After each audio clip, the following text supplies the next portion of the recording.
नवरात्रि दोस्तों, आप सभी को बहुत बहुत शुभकामनाएं। दुर्गा अष्टमी नवरात्र व्रत कथा सुनाने जा रही हूँ। व्रत की विधि: प्रातः नित्य क्रम से निवृत्त हो स्नान कर मंदिर में या घर पर ही नव दुर्गा में जी का ध्यान करके यह कथा करनी चाहिए। कन्याओं के लिए यह व्रत विशेष लाभदायक है। श्री जगदम्बा की कृपा से सब विघ्न दूर हो जाते हैं तथा सुख समृद्धि को प्राप्त होती हैं। एक समय बृहस्पति जी ब्रह्मा जी से बोले, हे ब्रह्मन श्रेष्ठ, चैत्र आश्विन माघ और आषाढ़ के शुक्ल पक्ष में नवरात्र का व्रत और उत्सव क्यों किया जाता है? इस व्रत का क्या फल है? किस प्रकार करना उचित है? पहले इस व्रत को किसने किया, सो विस्तार से कहिए। बृहस्पति जी का ऐसा प्रश्न सुन ब्रह्मा जी ने कहा, हे बृहस्पति, प्राणियों के हित की इच्छा से तुमने बहुत अच्छा प्रश्न किया है। जो मनुष्य मनोरथ पूर्ण करने वाली दुर्गा, महादेव, सूर्य नारायण का ध्यान करते हैं वे मनुष्य धन्य हैं। यह नवरात्र व्रत संपूर्ण कामनाओं को पूर्ण करने वाला है। इसके करने से पुत्र की चाहना वाले को पुत्र, धन की चाहना वाले को धन, विद्या की चाहना वाले को विद्या और सुख की चाहना वाले को सुख मिलता है।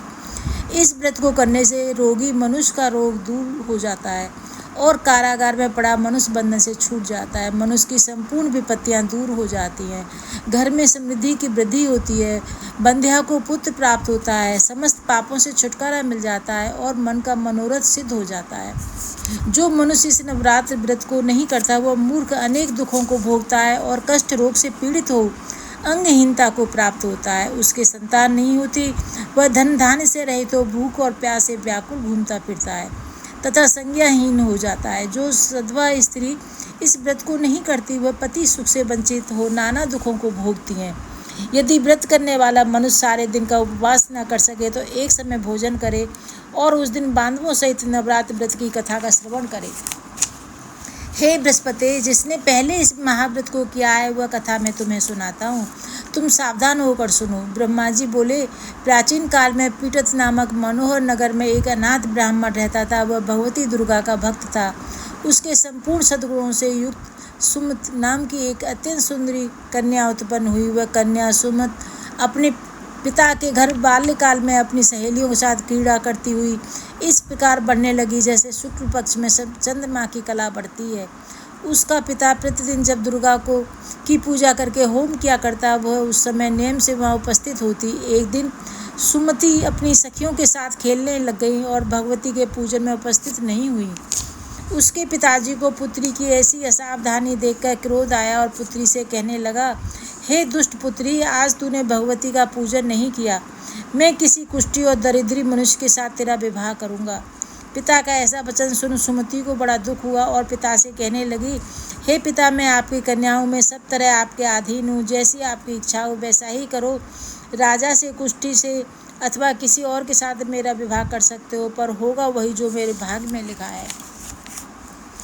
इस पर पूर्ण विश्वास है, मुझे इस पर पूर्ण विश्वास है। जो जैसा कर्म करता है उसको कर्मों को वैसा ही फल प्राप्त होता है, क्योंकि कर्म करना मनुष्य के अधीन है पर फल देना देव के अधीन है। जैसे अग्नि में पड़ने से तृणादि उसको अधिक प्रदीप्त कर देते हैं, इस प्रकार कन्या के निर्भयता से कहे हुए ऐसे वचन सुन ब्राह्मण ने क्रोधित हो अपनी कन्या का विवाह एक कुष्ठी के साथ कर दिया और अत्यंत क्रुद्ध हो पुत्री से कहने लगा, हे पुत्री, अपने कर्म का फल भोगो। देखें भाग से भरोसे रहकर क्या करती हो।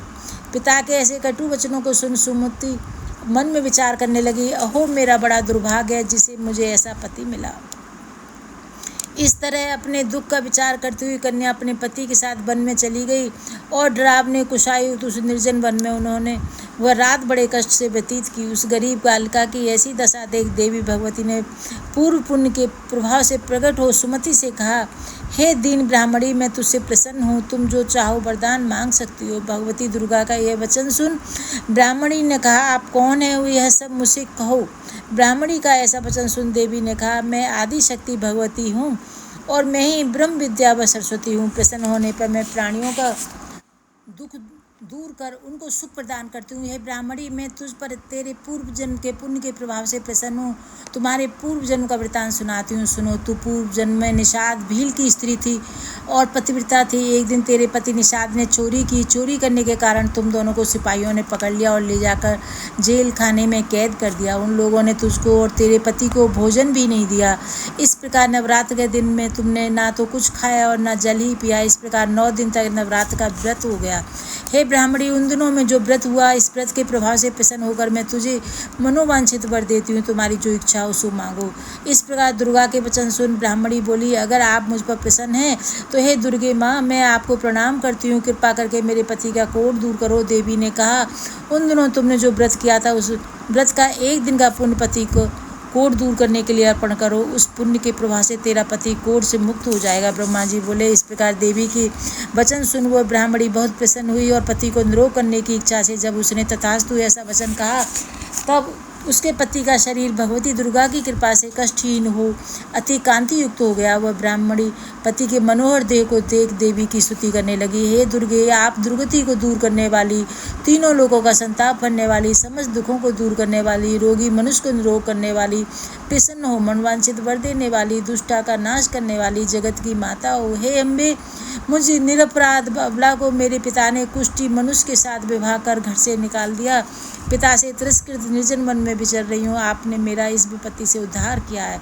हे देवी, आपको प्रणाम करती हूँ, मेरी रक्षा करो। ब्रह्मा जी बोले, हे बृहस्पति, उस ब्राह्मणी की ऐसी स्तुति सुन देवी बहुत प्रसन्न हुई। ब्राह्मणी से कहा, हे ब्राह्मणी, तेरे उद्यालक नामक अति बुद्धिमान, धनवान, कीर्तिवान और जितेंद्र पुत्र शीघ्र उत्पन्न होगा, ऐसा वर प्रदान कर। देवी ने ब्राह्मणी से फिर कहा, हे ब्राह्मणी, और कुछ तेरी इच्छा हो वो मांग ले। भगवती दुर्गा का ऐसा वचन सुन सुमति ने कहा, हे भगवती, अगर आप मुझ पर प्रसन्न हैं तो कृपा कर मुझे नवरात्र व्रत की विधि और उसके फल का विस्तार से वर्णन करें, बताएं। इस प्रकार ब्राह्मणी के वचन सुन दुर्गा ने कहा, हे ब्राह्मणी, मैं तुम्हें संपूर्ण पापों को दूर करने वाले नवरात्र व्रत की विधि बतलाती हूँ, जिसको सुनने से मोक्ष की प्राप्ति होती है। आश्विन मास के शुक्ल पक्ष की प्रतिपदा से लेकर 9 दिन तक विधि पूर्वक व्रत करें। यदि दिन भर का व्रत ना कर सके तो एक समय भोजन करें। विद्वान ब्राह्मणों से पूछकर घट स्थापना करें और वाटिका बनाकर उसको प्रतिदिन जल से सींचें। महाकाली, महालक्ष्मी, महासरस्वती देवी की मूर्तियां स्थापित कर उनकी नित्य विधि सहित पूजा करें और पुष्पों से विधि पूर्वक अर्घ्य दें। बिजोरा के फल से अर्घ्य देने से रूप की प्राप्ति होती है। जायफल से कीर्ति, डाक से कार्य की सिद्धि होती है। आंवले से मुख और केले से भूषण की प्राप्ति होती है। इस प्रकार फलों से अर्घ्य देकर व्रत समाप्त होने पर 9वें दिन यथाविधि हवन करें। खांड, घी, गेहूँ, शहद, जौ, तिल, बिल्व, बेल, नारियल, दाक और कदम्ब, इनसे हवन करें। गेहूँ से होम करने से लक्ष्मी की प्राप्ति होती है। खीर एवं चंपा के पुष्पों से धन और पत्तों से तेज और सुख की प्राप्ति होती है। आंवले से कीर्ति और केले से पुत्र, कमल से राज समान, डाकों से सुख और संपत्ति की प्राप्ति होती है। खांड, घी, नारियल, शहद, जौ और तिल तथा फलों से होम करने से मनोवांछित वस्तु की प्राप्ति होती है। व्रत करने वाला मनुष्य इस विधि विधान से होम कर आचार्य को अत्यंत नम्रता के साथ प्रणाम करे और यज्ञ की सिद्धि के लिए उसे दक्षिणा दे। इस प्रकार बताई हुई विधि के अनुसार जो व्यक्ति व्रत करता है उसके सब मनोरथ सिद्ध होते हैं, इसमें तनिक भी संदेह नहीं है। इन 9 दिनों में जो कुछ दान आदि दिया जाता है उसका करोड़ों गुना फल मिलता है। इस नवरात्र व्रत करने से अश्वमेध यज्ञ का फल मिलता है। हे ब्राह्मणी, इस संपूर्ण कामनाओं को पूर्ण करने वाले उत्तम व्रत को तीर्थ, मंदिर अथवा घर में विधि के अनुसार करें। ब्रह्मा जी बोले, हे बृहस्पति, इस प्रकार ब्राह्मणी को व्रत की विधि और फल बताकर देवी अंतर्ध्यान हो गई। जो मनुष्य या स्त्री इस व्रत को भक्ति पूर्वक करता है वह इस लोक में सुख प्राप्त कर अंत में दुर्लभ मोक्ष को प्राप्त होता है। हे बृहस्पति, यह इस दुर्लभ व्रत का महात्म्य है जो मैंने तुम्हें बतलाया। यह सुन बृहस्पति जी आनंद से प्रफुल्लित हो ब्रह्मा जी से कहने लगे, हे ब्रह्मन, आपने मुझे पर अति कृपा की जो मुझे इस नवरात्र व्रत का महात्म्य सुनाया। ब्रह्मा जी बोले, हे बृहस्पति, यह देवी भगवती शक्ति संपूर्ण लोकों का पालन करने वाली है। इस महादेवी के प्रभाव को कौन जान सकता है। बोलो देवी भगवती की जय। जय अम्बे गौरी मैया, जय श्यामा गौरी, तुमको निज दिन दावत हरे ब्रह्मा शिवरी। ओम जय अम्बे गौरी, मांगे सिंदूर विराज, टीको मेघे मदि को मैया, टीको मेघे मदि को, उज्ज्वल से दो नैना चंद्र वदननी को। जय अम्बे गौरी। जय माता दी दोस्तों, ये मैंने नवरात्र व्रत की कथा सुनाई है, आप इसे ज़रूर सुने, पढ़ें, घर में चलाएं, इससे माता रानी प्रसन्न होती हैं। और हैप्पी नवरात्रि। आप सभी की सभी मनोरथ पूर्ण हो, ऐसी मेरी मनोकामना है। राधे राधे दोस्तों। जो भी पहली बार आए मेरे चैनल को सब्सक्राइब करें, वीडियो को लाइक करें और शेयर करें। जय माता दी।